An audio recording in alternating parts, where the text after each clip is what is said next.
In today's video, I'm going to teach you how to delete clients on Jobber Desktop. By the end, you'll know exactly where to go, what to click, and what gets removed when you confirm the deletion so you can keep your client list accurate and tidy.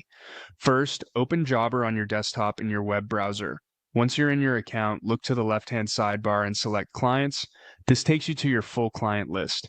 If you're working with a large database, the quickest way to find the right record is to use the Search Clients bar at the top of the page.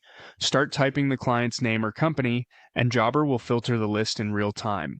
Take a moment to confirm you've got the correct client before moving forward. Next, click the client you want to remove to open their profile. On the client's page, look toward the top right corner for the three-dot menu, sometimes called the More Actions menu. Click that to reveal additional options, then choose Delete Client. At this point, Jobber will display a confirmation window that outlines what's about to happen. Read this carefully.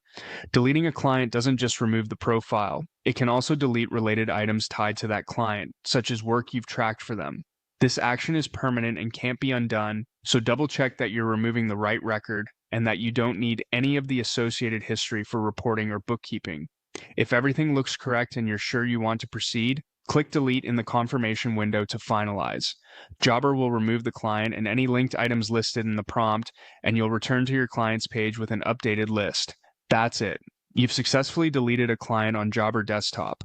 As a best practice, verify details before deleting and consider whether you might need historical information later.